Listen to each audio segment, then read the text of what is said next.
Hey Yogi, welcome back. In today's tutorial we will break down Eka Pada Koundinyasana 2, or also known as flying splits, and also the progressions how to get there. Make sure you check out the tutorial on crow pose, chaturanga and plank pose. We'll put that in the description below because these poses are the absolute foundation for Eka Pada 2 and for basically all the arm balances that are out there. So make sure that you are familiar with those principles and you already have a good crow pose as a foundation for this pose. Let's come into it, just so that you see the pose. Let's have Bre come into Eka Pada Koundinyasana 2. Don't worry about the names, doesn't really matter. So the full expression is with both legs straight, both feet pointed. And you look over towards the foot that's extended. So that's the full expression we're breaking down today. Very good. Now how to get into this? A very good entry is lizard lunge. So make sure that the wrists are warmed up, that the body is warmed up, and that your inner thighs, your groin area is open and ready to basically open up. This is why it's also called flying splits. So you want to be fully warmed up before you come into this arm balance. And then you start from a lizard lunge. So in lizard, both of your hands are inside that floating foot. So instead of a runner's lunge where your leg is in here, you really want that leg to be out so that you can sink the hips down low and make sure that you're stretching your hip on the left side as much as you can before you start with that weight-bearing movement of shifting forward and floating the leg up. So this is one entry to get into Eka Pada 2, and then I'll show you a second entry after this. So from lizard lunge, you can lift that back leg up, start to shift forward. For some people, they like to actually bring the hand underneath so that basically the backside of the knee is on the left shoulder before they start to float out. For me, it feels a little bit weird to bring the leg out already, so I just like to start with my hand in, play around with it, see what feels best for you. This one requires lots of hamstring flexibility if you bring the hand underneath and you really load everything up already. This one, you need a very flexible hamstring or hamstrings on the left leg in order to come into this, which not everyone has. But you can still fly and come into the arm balance although you have tight hamstrings. The first variation that you can try out is you start to lean forward, just as we do for crow, that front leg starts to float, and then maybe you keep that front leg bent as you shift forward. So now you can just feel what it's like to have the weight on the left tricep in this case.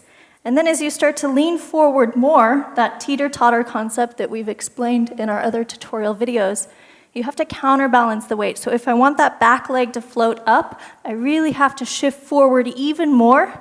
My fingers are my brakes, and then that back leg can float.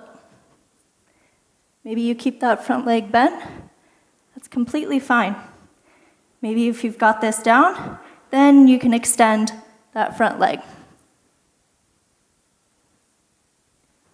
What we see a lot in Eka Pada 2, in workshops, in classes, and also online, is that people come into it, but then the shoulders dip down, especially one shoulder dips down, or both shoulders dip down, so that the face is actually really close to the ground. So this is the shape. And so you really want to have everything in one line, parallel to the ground, so shoulders, hips, and foot in one line, and that really comes from engaging your back body to lift everything up. So you're still shifting forward, but you engage the back body just like in locust pose to lift everything up and to be parallel to the ground, just like this. Very good. And you keep the arms 90 degrees, the elbows over the wrist, as you can see, just like in a chaturanga. This is why this is the foundation for Eka Pada. Very good. Come back down. Good job. Thanks. I'm sure there are many ways to get into this pose, but the second most common one is entering in from a three-legged dog. So come into downward dog. I'll keep demoing the left side just so you can see with that leg. But you'll take that three-legged dog with the left leg will lift, and then as you start to lean forward, shift forward, left knee to left tricep. And then just continue. Start to bend the arms. Shift forward a lot. Yep. So that the foot can float up. And maybe keep that leg bent, that's perfectly fine. You're still doing the arm balance. Exactly. So it's kind of fun to integrate, especially in our classes. We do a lot of three-legged dog, knee to nose, three-legged dog, knee to nose, where we're really connecting with the breath and flowing and moving. So if you take one of our classes and you get to that part in the class and you want to try Eka Pada 2, then give it a try and just float with the breath. So it's three-legged dog, shift forward, float, three-legged dog.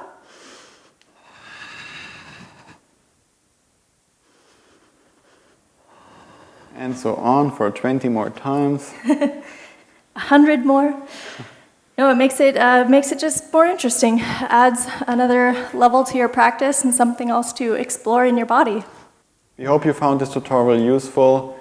Keep practicing this arm balance. Keep coming back to the foundations. It's always good to refine them, because that really helps when you're building on top of the foundation to make all of these skills and poses stronger. Make sure to stick with the breath, stay with the breath while you are in these poses.